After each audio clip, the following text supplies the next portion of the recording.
목사님, 예수님이 집사님 남편이라면 어떨까요? 그랬더니 집사님이 생각만 해도 아주 흐뭇한 표정을 지으면서 좋지요, 너무 좋지요 하더랍니다. 그래서 목사님이 다시 물었습니다. 그러면 예수님은 어떨까요?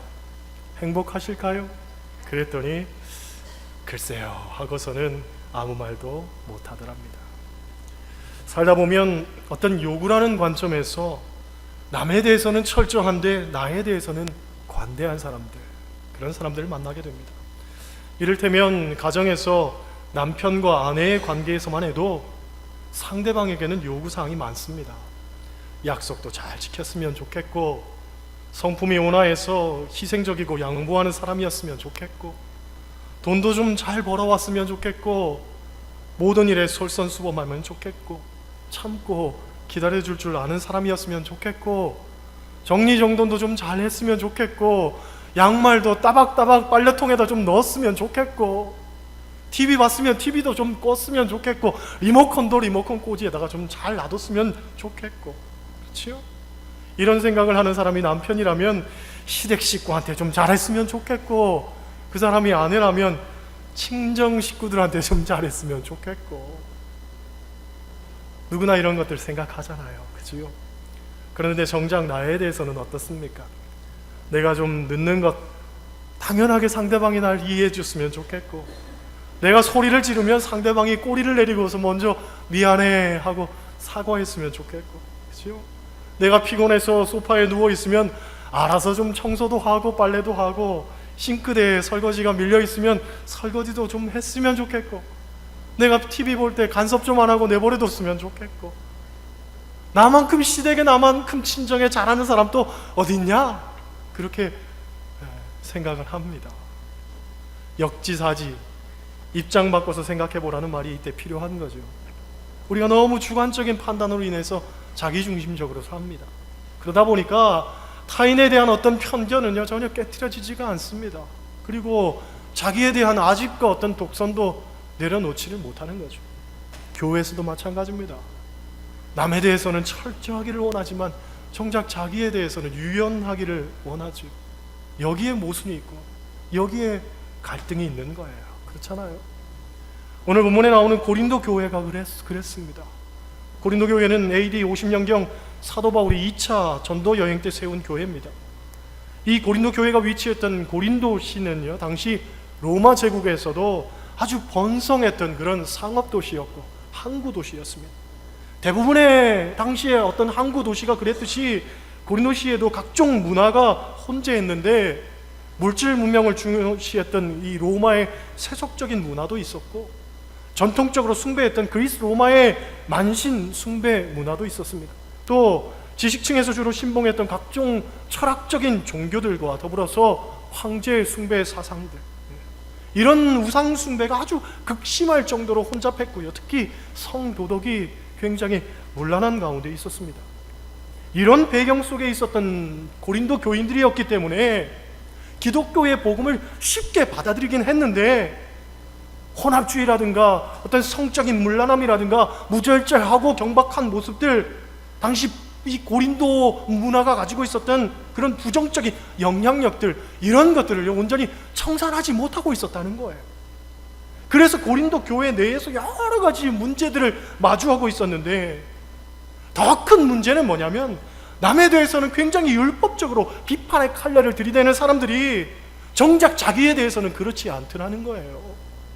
오히려 나는 언제나 옳으니까 당신들이 나를 따라오시오, 소위 그런 모습으로 살고 있더라는 거죠. 이 이야기를 들은 사도 바울이 안타까운 마음으로 권면의 편지를 쓰는데, 그것이 바로 오늘 우리가 읽은 본문이 담겨있는 고린도 전서입니다. 때문에 고린도 전서를 보면 사도 바울이 여러 가지 상황들에 대한 아주 구체적인 지침들을 내리기도 하고, 때로는 문제에 대한 어떤 시시비비를 가려주기도 하는데, 이 모든 일들의 결론으로 두 가지를 이끌어내고 있습니다. 하나는 고린도전서 13장 사랑작이라고 하지요. 사랑. 그리고 또 다른 하나는 고린도전서 15장 그리스도의 부활입니다. 부활장이죠. 즉 나에 대해서든지 남에 대해서든지 사랑으로 문제를 대하면 극복하지 못할 것이 없고, 또 부활에 대한 어떤 관점으로 바라보면 우리가 해결하지 못할 문제가 없다는 거예요. 오늘 그 가운데에서는 부활에 대한 관점으로 이야기하려고 합니다. 고린도전서 15장은 소위 부활장으로 알려진 말씀입니다. 그리고 오늘 본문은 그 부활장의 결론으로 생각할 수 있는 마지막 절이죠. 우리 다시 한번 읽어보겠습니다. 같이 읽습니다. 그러므로 내 사랑하는 형제들아, 견실하며 흔들리지 말고 항상 주의 일에 더욱 힘쓰는 자들이 되라. 이는 너희 수고가 주 안에서 헛되지 않은 줄 알미라. 아멘. 말씀을 보면 그리스도인의 삶의 자세가 어떠해야 하는가를 몇 가지로 권면하고 있습니다. 첫째로 그러므로 하고 이야기하죠. 따라 하시겠어요? 그러므로 부활에 대한 이야기를 하고 난 다음에 끝맺음으로 그러므로 하고 있다는 얘기는 뭐냐면 예수 그리스도의 부활을 믿는 우리가 어떻게 살아야 될 것인가, 윤리적 근거가 바로 여기에 있다는 거예요. 무슨 얘기냐? 죽으면 끝이라고 생각하는 사람들 세상 함부로 살잖아요. 그렇죠? 하지만 부활의 세계를 믿는 사람들, 우리가 죽음으로 끝나는 것이 아니라 인생이 저 하늘나라에서 영원히 계속될 것을 믿고 사는 사람들, 장차 하나님 앞에, 하나님의 심판대 앞에 서야 할 그것을 우리가 생각하며 산다면 어찌 바르지 않게 살 수 있냐는 거죠. 어찌 경거망동하면서 함부로 살 수 있냐는 거예요. 그럴 수 없다는 거지요. 그렇죠? 하나님 앞에 바르게 살고 정직하게 살고 온전하게 살 뿐만 아니라 또한 세상에 닥쳐오는 모든 죄악과 어떤 위기 앞에서도 당당하게 떳떳하게 부활의 그 믿음 갖고 살 수 있다는 거예요. 그렇잖아요. 벌벌 죽음 앞에서 떨고 있던 이 베드로가 부활 신앙을 갖게 되는 순간 어떤 생사권을 가진 공회 앞에서 뭐라고 이야기합니까? 하나님 앞에서 너희 말을 듣는 것이 옳으냐, 하나님 말씀을 듣는 것이 옳으냐 너희가 판단하라.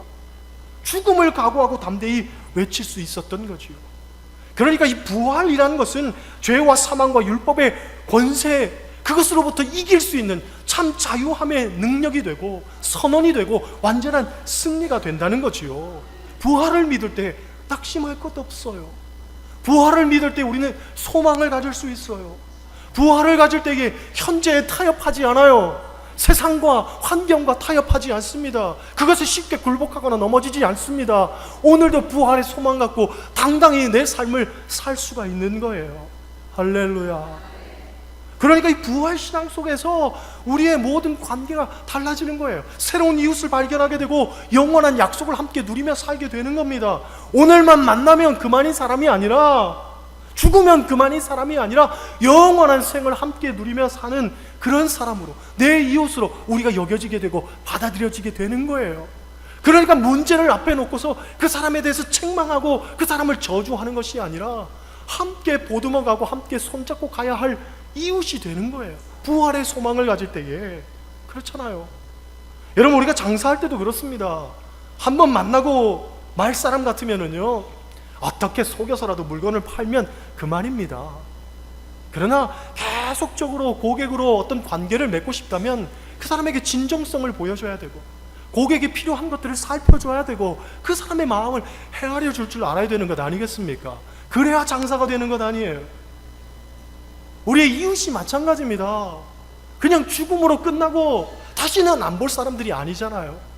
영원히 하늘나라에서 함께할 같은 혈육이요 형제라고 생각한다면 그들이 지금 죽음으로 가고 있는데 어찌 그들을 내버려 둘 수가 있으며, 또한 하나님의 약속의 영원한 기업을 우리가 함께 누리고 있는 자들인데 어떻게 편견으로, 아집으로, 독선으로 우리가 살 수 있단 말입니까? 그럴 수는 없는 거죠. 그렇잖아요. 우리는 하나님 안에서 한 가족이 된 줄 믿습니다. 부활의 소망을 가진 한 가족인 줄 믿습니다. 초대교회 성도들은요, 내 것을 조금이라도 내 것이라 여기지 아니하고 오히려 모든 소유를 팔아서 함께 나누고 그들의 필요를 따라서 나눠주고 공급하고 조금 더 제 것을 내 것이라고 하는 사람이 없었다고 이야기하잖아요. 어디서부터 그런 원천이 시작되느냐? 부활의 소망에서부터 그러한 힘이, 그러한 역사가 시작이 되는 거예요. 그러니까 교회는 다른 말로 이야기하면 종말론적인 공동체가 되는 거지요. 그냥 친교를 위해서, 사귐을 위해서 모이는 것이 아니라 부활을 위해서 함께 모인 공동체가 교회인 겁니다.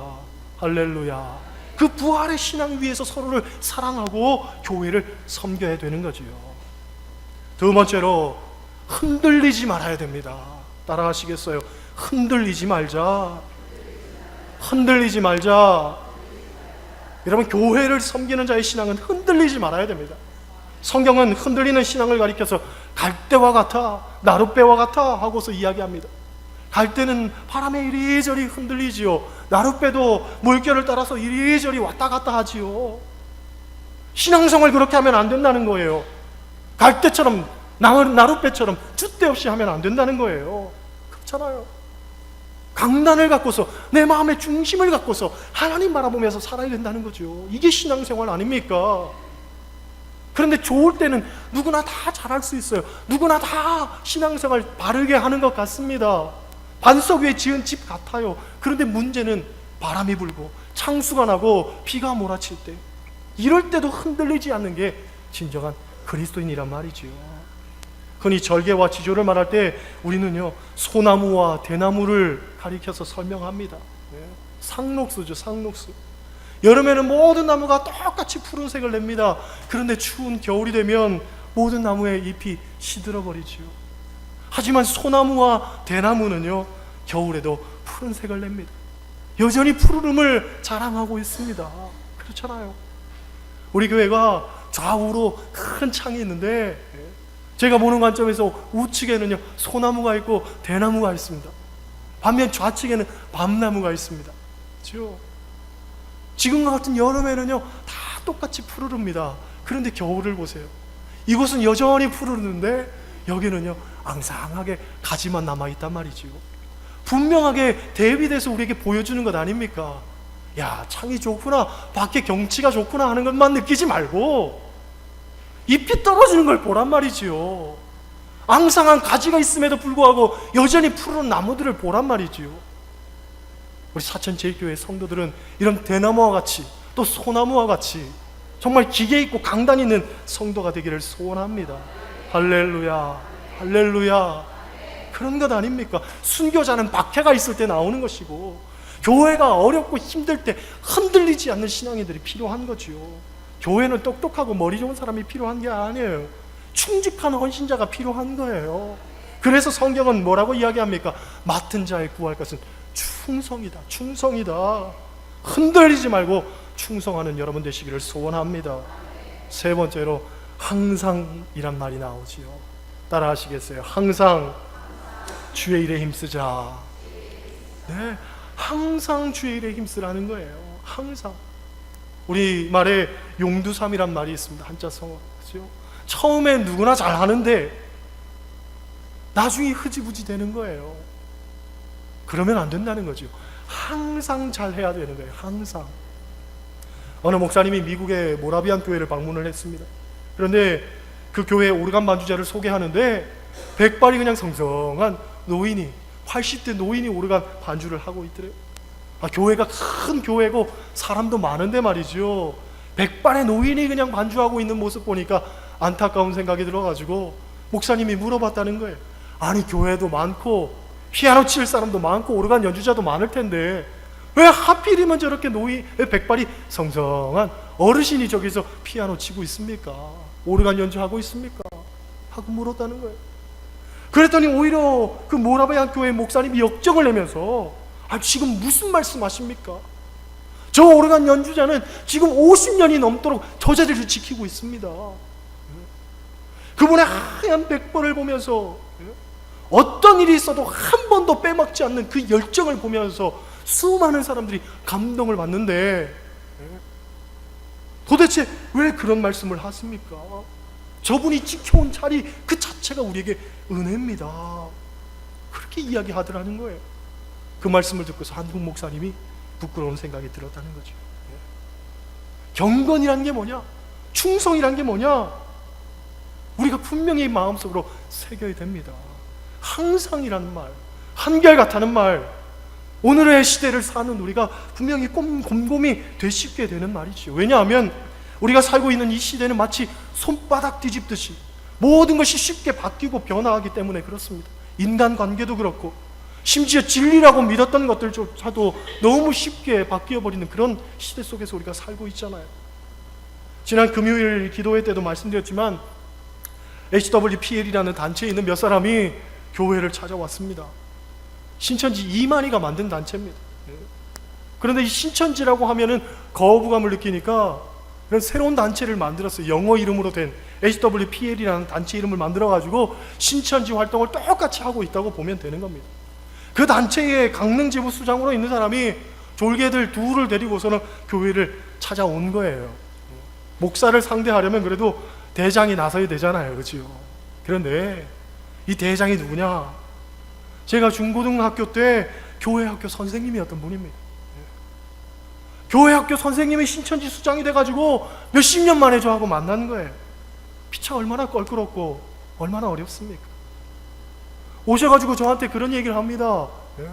목사님 설교한 설교 동영상 제가 많이 봤습니다. 그런 이야기를 하는 거죠. 알고 온 겁니다. 알고 온 거예요. 제가 여기 있다는 걸 알고 온 거예요. 저하고 논쟁해보려고 아주 작정하고 왔겠지요. 옆에 수행원이라고 이제 졸개라고 데리고 온 사람들 눈빛을 보니까 그 사람들도 보통 사람이 아니야. 보통 내기들이 아니더라고요. 슬쩍 저한테 감리교 감독회장 선거 이야기를 꺼내놓는 거예요. 어떤 면에서는 이 감리교의 치부 같은 이야기일 수도 있어요. 정치에 대한 문제. 그 이야기를 꺼내놓는데 제가 뭐라고 합니까?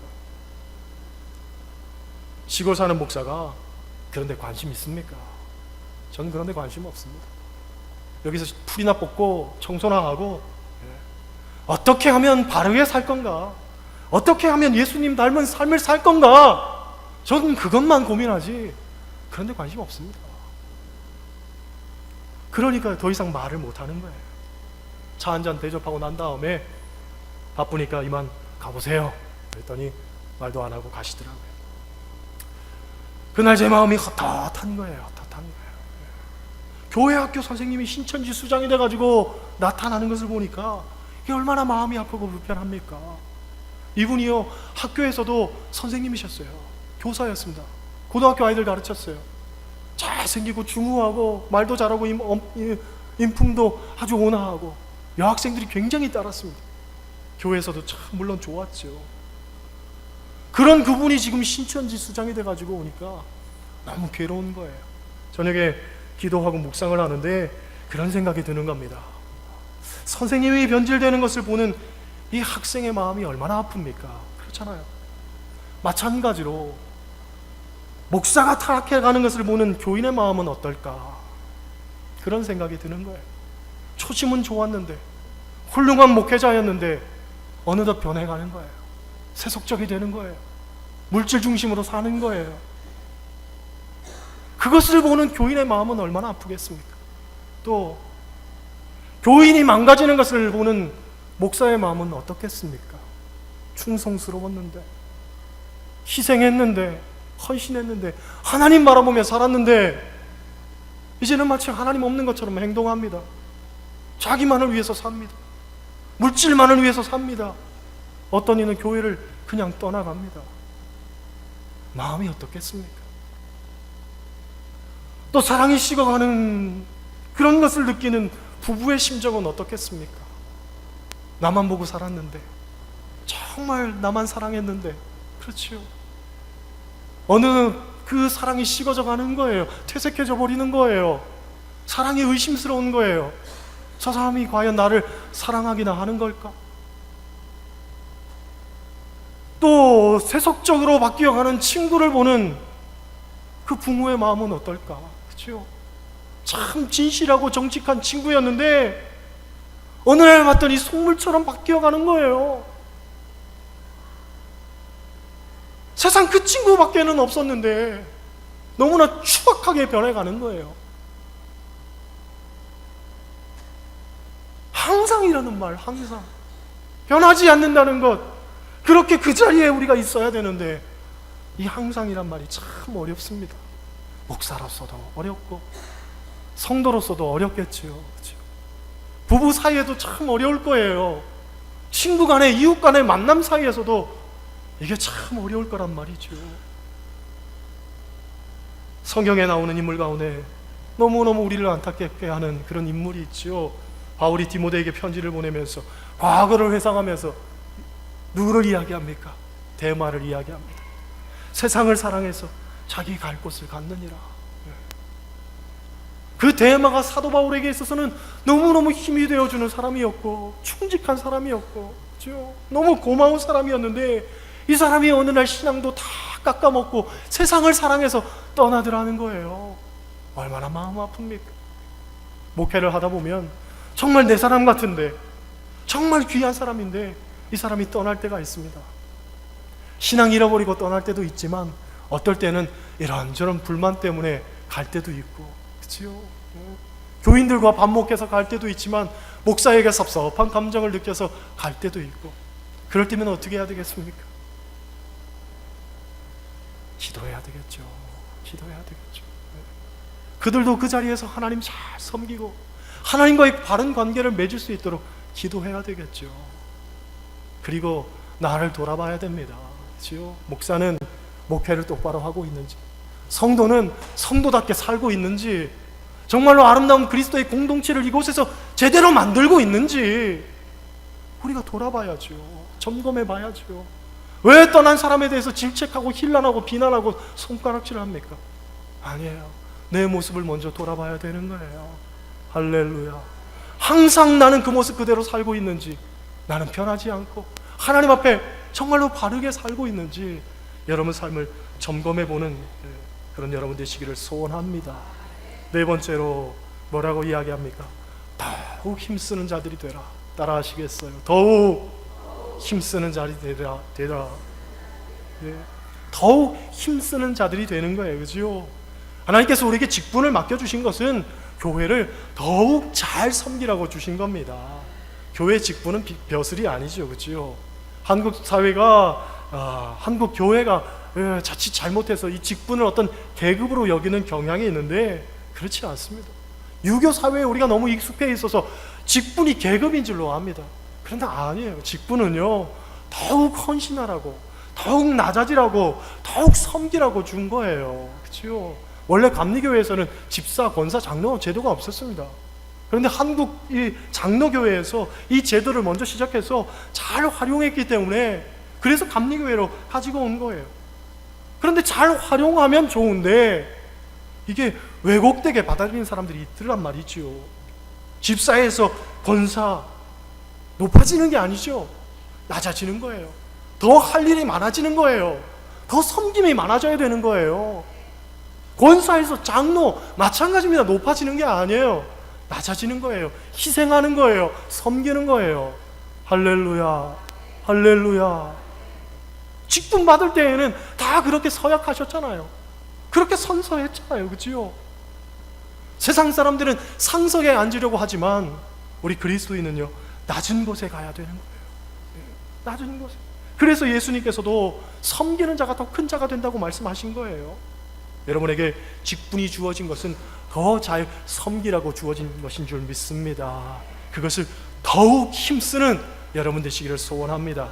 끝으로 오늘 말씀 보면 너희 수고가 주 안에서 헛되지 않다 하고서 말씀합니다. 따라 하시겠어요? 헛되지 않다.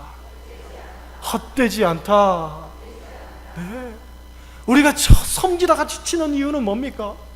이것이 헛된 것 아닌가? 헛헛한 마음이 드니까 섬기지를 못하는 거예요. 희생하다가 충성하다가 낭망하는 이유가 이것이 헛되다고 생각하니까 낭망하는 거예요. 그러나 오늘 본문은 우리에게 분명히 권면합니다. 헛되지 않다. 헛되지 않다. 주님이 하신다는 거지요. 히브리서 6장 10절 말씀, 하나님이 불의치 아니하사 너희 행위와 그의 이름을 위하여 나타낸 사랑으로 이미 성도를 섬긴 것과 이제도 섬기는 것을 잊어버리지 아니하시느니라. 하나님은 잊지 않으신다는 거예요. 절대로 잊지 않으신다는 거예요. 어떤 섬김의 자리 속에서 여러분들이 있었는지 모르겠지만 하나님은 아신다는 거예요. 주방에서 봉사하는 것 잊지 않으신다는 거예요. 열심히 차량 운전하면서 섬기는 것 잊지 않으신다는 거예요. 예배가 다 끝나고 모두가 돌아간 시간 화장실에서 묵묵히 화장실 청소하는 것 잊지 않으신다는 거예요. 모두가 밥상머리에서 맛있게 밥을 먹을 때 누군가는 주방에서 바삐 뛰어다니고 요리하고 설거지하고, 사람들은 몰라줘도 하나님은 잊지 않으신다는 거예요. 우리 어린아이들을 건사하고 그들을 태워오고 그들을 가르치고, 아니 그들을 집에까지 다시 데려다주고, 누가 알겠습니까? 교인들이. 하지만 하나님은 잊지 않으신다는 거예요. 그치요? 일주일 동안 열심히 오려붙이고 자르고 시간 내서 말이죠. 그 야심한 밤에 10시 11시가 되도록 그렇게 교회 환경 미화하고 교회를 오지 않는 사람은 누가 알겠습니까? 모르죠. 하지만 하나님은 아신다는 거예요. 헛되지 않았다는 거예요. 절대 하나님은 잊지 않으시는 분입니다. 갚아주시는 분입니다. 그러하기에 하나님을 믿으시기를 바랍니다. 우리에게 갚아주시고 좋은 것으로 주시는 하나님, 의로우신 하나님, 선하신 하나님, 신실하신 하나님, 그 하나님을 바라보면서 오늘도 충성하되 끝까지 충성하시기를 바랍니다. 할렐루야. 충성된 그리스도인, 그 그리스도인들이 우리 사천제일교회 날마다 넘쳐나기를 주님의 이름으로 간절히 축원합니다. 기도하시겠어요?